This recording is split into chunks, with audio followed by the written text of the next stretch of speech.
দখলদার ইসরায়েলি বাহিনী এবং নিরীহ ফিলিস্তিনিদের মাঝে ভয়াবহ যুদ্ধ চলছে, আর এই মুহূর্তে আমাদের হাতে এসেছে যুদ্ধের সবথেকে তাজা আপডেট সংবাদ। প্রথমেই জানাবো, পাকিস্তানি বাহিনীর সঙ্গে তীব্র সংঘর্ষ, ভারতীয় প্রক্সি সংগঠনের নিহত 14। তেহরাকি তালেবান পাকিস্তান গ্রুপ এবং বেলুচিস্তান লিবারেশন ফ্রন্টের সঙ্গে পাকিস্তান সেনাবাহিনীর তীব্র সংঘর্ষ হয়েছে। এতে 12 জন সন্ত্রাসী নিহত হয়েছে বলে জানিয়েছে দেশটির সামরিক বাহিনীর মিডিয়া শাখা আইএসপিআর। দেশটিতে নিষিদ্ধ এই সংগঠনগুলোকে ভারত মদত দিচ্ছে বলে অভিযোগ আসছে পাকিস্তান থেকে। এরপর জানাবো, ভারতীয় বিভিন্ন সংস্থার উপর ভিসা নিষেধাজ্ঞা দিল যুক্তরাষ্ট্র। ভারতীয় একাধিক ভ্রমণ সংস্থার মালিক, প্রধান নির্বাহী ও জ্যেষ্ঠ কর্মকর্তাদের বিরুদ্ধে ভিসা নিষেধাজ্ঞা আরোপ করেছে মার্কিন যুক্তরাষ্ট্র। ভারতীয় সব সংস্থা সচেতনভাবে অবৈধ অভিবাসনে সহায়তা করছে বলে অভিযোগ করছে ওয়াশিংটন। খবর দ্য ইকোনমিক টাইমসের। এদিকে উত্তেজনা নিরসনে এলওসি থেকে সেনা প্রত্যাহারের সিদ্ধান্ত ভারত পাকিস্তানের। শান্তিকালীন অবস্থানে সেনা প্রত্যাহারে সম্মত হয়েছে পাকিস্তান ও ভারত। সিদ্ধান্ত অনুযায়ী 30 মের মধ্যে প্রক্রিয়া শুরু হবে। মঙ্গলবার 20 মে পাকিস্তানের সংবাদ মাধ্যম জিও নিউজ এই তথ্য নিশ্চিত করেছে। এবারে জানাবো, ট্রাম্পের সঙ্গে পুতিনের 2 ঘন্টার ফোনালাপ, কি কথা হলো তাদের। মার্কিন প্রেসিডেন্ট ডোনাল্ড ট্রাম্প ও রুশ প্রেসিডেন্ট ভ্লাদিমির পুতিনের মধ্যে 2 ঘণ্টাব্যাপী ফোনালাপ অনুষ্ঠিত হয়েছে। রাশিয়ার রাষ্ট্রীয় সংবাদ মাধ্যমের বরাত দিয়ে এই তথ্য জানিয়েছে খবর আল জাজিরা। এবং সর্বশেষ জানাবো, পুলিশ সদস্যের উপর মারধর করা সেই যুবক র্যাবের হাতে গ্রেপ্তার। সরকারি কাজে বাধা পুলিশ অ্যাসল্ট মামলার আসামি মোহাম্মদ জাকির হোসেন ওরফে 62 জাকির, বয়স 34কে গ্রেপ্তার করেছে র্যাব 10। মঙ্গলবার রাত 8টার দিকে ঢাকার যাত্রাবাড়ি থানাধীন টিকাটুলি এলাকা থেকে তাকে গ্রেপ্তার করা হয়।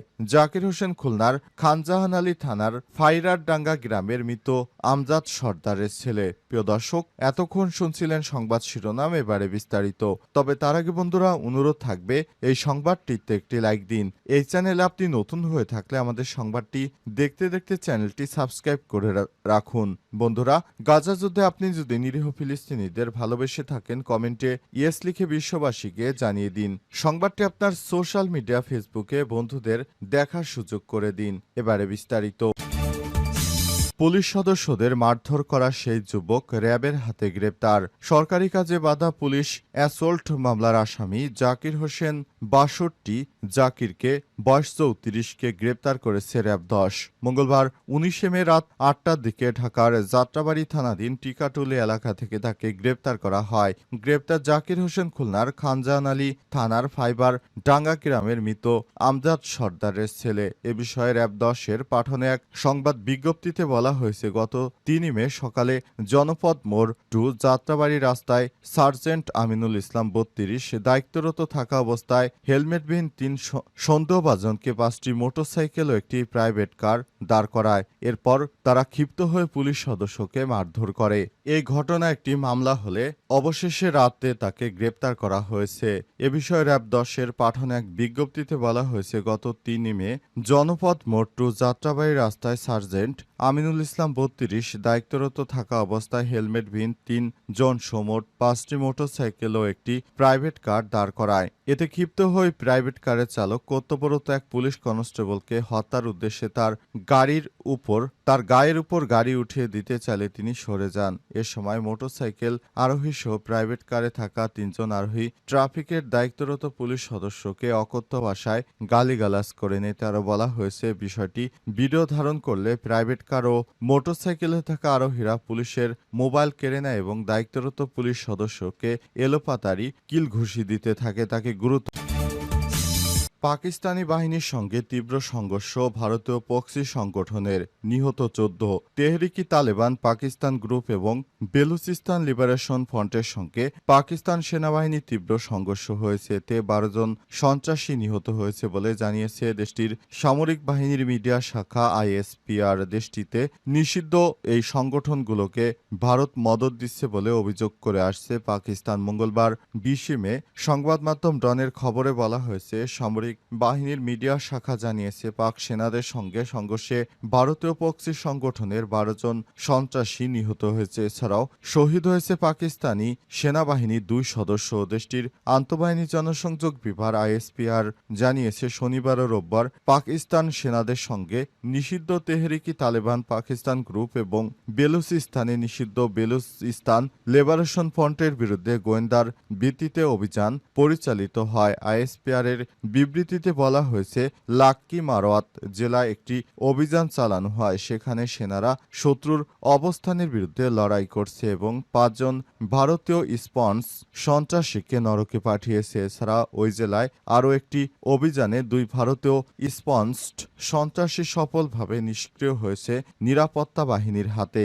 উত্তর ওয়াজিরিস্তান জেলার মীর আলী জেনারেল এলাকায় আরেকটি ঘটনায় সন্ত্রাসীরা নিরাপত্তা বাহিনীর একটি কনভয়ে অতর্কিত হামলা। ভারতীয় বিভিন্ন সংস্থার উপর ভিসা নিষেধাজ্ঞা দিল যুক্তরাষ্ট্র। ভারতীয় একাধিক ভ্রমণ সংস্থার মালিক, প্রধান নির্বাহী ও জ্যেষ্ঠ কর্মকর্তাদের বিরুদ্ধে ভিসা নিষেধাজ্ঞা আরোপ করেছে মার্কিন যুক্তরাষ্ট্র। ভারতীয় সব সংস্থা সচেতনভাবে অবৈধ অভিবাসনে সহায়তা করছে বলে অভিযোগ করেছে ওয়াশিংটন। খবর দ্য ইকোনমিক টাইমসের সোমবার 19 মে মার্কিন পররাষ্ট্র দপ্তরের এক বিবৃতিতে ভারতীয় একাধিক ভ্রমণ সংস্থার বিরুদ্ধে ভিসা নিষেধাজ্ঞা আরোপের বিষয়টি জানানো হয়। বিবৃতিতে বলা হয়েছে, ভারতে অবস্থিত মার্কিন দূতাবাস ও কনসুলেটগুলোতে কনসুলার অ্যাফেয়ার্স এবং ডিপ্লোম্যাটিক সিকিউরিটি সার্ভিস প্রতিদিনই অবৈধ অভিবাসন, মানব পাচারের সঙ্গে জড়িতদের শনাক্ত করার জন্য কাজ করে যাচ্ছে। এতে আরও বলা হয়েছে যে এই ধরনের মানব পাচার চক্র ভেঙে দিতে ভবিষ্যতে ওয়াশিংটনে ভিসা নিষেধাজ্ঞা জারি থাকবে। মার্কিন পররাষ্ট্র দপ্তরের বিবৃতিতে বলা হয়েছে, আমাদের অভিবাসন নীতি কেবলই বিদেশিদের যুক্তরাষ্ট্রে অবৈধভাবে প্রবেশের ঝুঁকি সম্পর্কে সচেতন করার জন্য নয়, বরং যেসব ব্যক্তি এই আইন লঙ্ঘন করে তাদেরও জবাবদিহিতার আওতায় আনতে কাজ করে। এর মধ্যে অবৈধ অভিবাসন সহায়তাকারীও অন্তর্ভুক্ত রয়েছে। বিবৃতিতে বলা হয়েছে, আইনের শাসন প্রতিষ্ঠা এবং মার্কিন নাগরিকদের সুরক্ষার জন্য যুক্তরাষ্ট্রের অভিবাসন আইন এবং নীতির বাস্তবায়ন করাটা অত্যন্ত গুরুত্বপূর্ণ একটি বিষয়ের কারণে যুক্তরাষ্ট্র এই ধরনের কঠোর পদক্ষেপ নিতে বাধ্য হয়েছে ভারতের বিরুদ্ধে। উত্তেজনা নিরসনে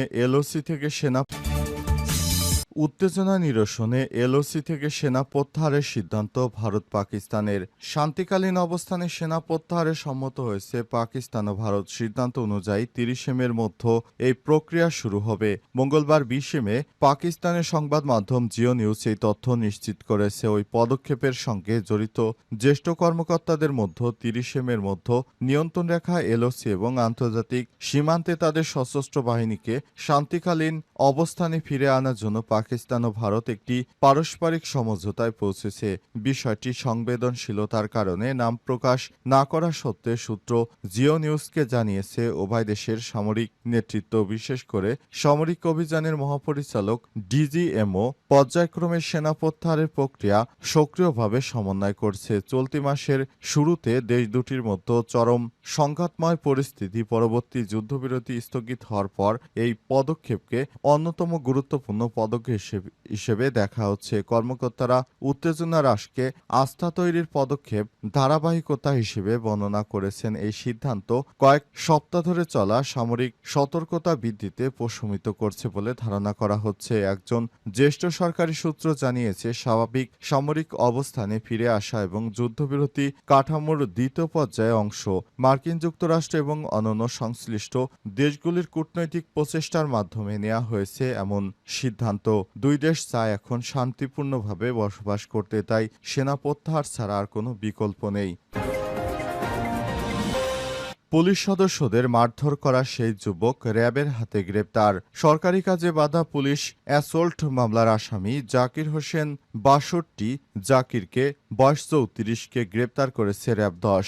মঙ্গলবার ১৯ মে রাত ৮টার দিকে ঢাকার যাত্রাবাড়ি থানাধীন টিকাটুলি এলাকা থেকে তাকে গ্রেপ্তার করা হয়। গ্রেপ্তার জাকির হোসেন খুলনার খানজাহান আলী থানার ফাইবার ডাঙ্গা গ্রামের